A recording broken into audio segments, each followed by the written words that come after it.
I want to talk some about prayer this morning because prayer is premium for Christians. Prayer is speaking to God. You know, Paul says to Timothy, which I mentioned a few minutes ago, about prayers, intercessions, supplications, giving of thanks be made. All this is part of the diet of a Christian. And I'm starting with the parable in Luke chapter 18 because it's a very, very telling parable. Because the first verse, he gives you the meaning of the parable. It says, "And he spake a parable unto them to this end." Or this is the purpose of it. You know, a parable always has a purpose. It said, "That men ought always to pray and not to faint." Or you could also say, not to lose heart. So, you know, he's saying here, and Luke added this in, but the point of the parable is that we should pray always. Have you heard anything like that before in the rest of the New Testament? What's that verse that Paul? Pray without ceasing. Pray without ceasing, right? Prayer, you know, some people have said, well, prayer, you're praying to God, He already knows what you need, He already knows what you're going to ask Him, so why pray? Well, that's really a bad view of God. Because what that's saying, and I do believe that. I believe that He knows what you're going to say. He knows the end from the beginning. He's the Alpha and the Omega. Right? But God uses us in the process of the gospel plan. We're part of it. You know, God could use angels to preach the gospel, which He will. In the book of Revelation, you see angels flying through the heavens proclaiming the gospel of the kingdom. God could use anything He wanted to do His work. But He uses us, the very partakers of salvation. And so, why would He say men ought always to pray, not to faint? Because that's our tendency, is not to pray. And our tendency many times is we pray and then we faint, or we lose heart, because we don't see the answer to the prayer, right? Think about it. Do you believe prayer... do you believe God hears prayer? Yes. Okay. Would you say, does everybody say yes? Yes. Okay. Do you believe God answers prayer? Yes. All right, raise your hand if God has ever answered a prayer that you prayed. Okay, that's almost everyone. There's a few in there that I'm glad you're here today. Yes, God hears prayers and He answers prayers. So, if we know that's true, why don't we pray more? Now, let me ask you this too, and you don't have to raise your hand on this one. Have you ever struggled with prayer? Yes. All right. Have you ever said, "I wish I could pray more," right? Or "I wish I would pray more," right? All right. He says. So, verse 2. Someone read that. Can someone read that 2 through 8 for me? Go ahead, Dwight. Loud, Dwight. There was in a certain city a judge who did not fear God, nor regard man.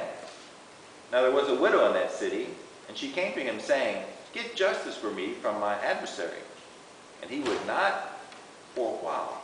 But afterward he said within himself, "Though I do not fear God, nor regard man, yet because this widow troubles me, I will avenge her, lest by her continual coming she weary me." Then the Lord said, "Hear what the unjust judge said. And shall God not avenge His own elect, who cry out day and night to Him, though He bear long with them? I tell you that He will avenge them speedily. Nevertheless, when the Son of Man comes, will He really find faith on the earth?" All right, thank you. So he gives a story here, a parable about a judge which feared not God. That's not a good judge, is it? Neither regarded man. It sounded like he was full of himself, didn't it? Right? And a widow in that city kept coming to him saying, "Avenge me of my adversary." You know, why do you think the judge answered the prayer there? Based on that parable, why did the judge answer the prayer? Because he finally said, "Well, you know what? She's got a good case." No. What was it? She kept coming there. It was persistence, wasn't it? Right? Because that's what it says. And he says, though I fear God, not God, nor regard man, yet because this widow troubles me, I will avenge her, lest her continual coming she shall weary me. Basically, the unjust judge is saying, I'm tired of her. She's getting on my nerves, right? The squeaky wheel gets the grease. Your kids ever done that to you? Tried to wear you down? My kids try to reason with me, and I tell them I don't negotiate with terrorists. You know, I mean, I'm not going to be pushed into a corner by an 11-year-old, right? Well, I thought that was Patrick right there.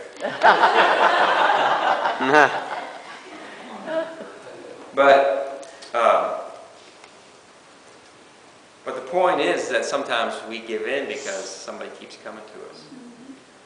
But he says, Jesus says, hear what the unjust judge said. All right? And it says, and shall not God avenge his own elect? Now, the common misapplication here is God's like the unjust judge. You know? We're gonna keep bringing our prayers to God. And then, we keep coming to him, and eventually he's going to get tired of us. And because he's tired of us, he's going to answer our prayer. Well, that's not what it's saying. No. That's not the point of the parable. The point of the parable is that God shall avenge his own elect. They cry day and night unto him, though he bear along with them. The point of the parable is what? Men ought always to pray and not to faint. Right? Don't give up. Well, I prayed and it didn't come to pass. Well, prayer and thanksgiving are friends. They're buddies. You know, be careful for nothing, he says in Philippians, but in everything by prayer and supplication with thanksgiving let your requests be made known unto God. You know, God increases our faith during these waiting times. Imagine if you could just pray and immediately it was always answered. That would be nice, wouldn't it? Maybe. Probably not. If every time you uttered a prayer and it was immediately answered. Right? I mean, that's to me, that's kind of scary. I'm glad that that doesn't occur. Have you ever prayed something and it was a wrong prayer? Have you ever prayed something that you thought was the will of God and it wasn't?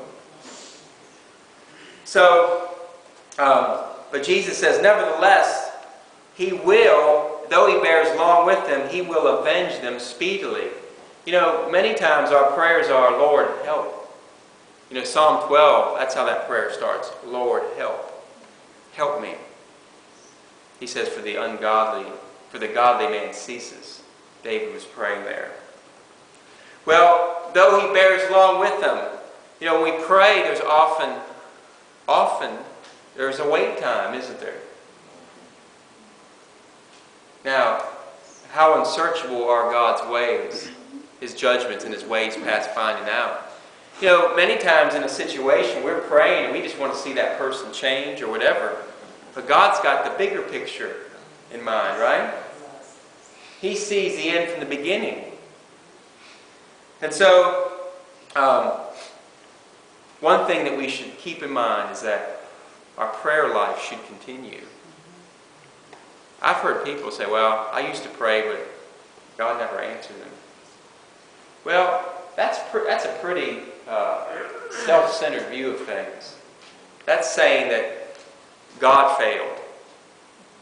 I don't pray anymore because God failed me.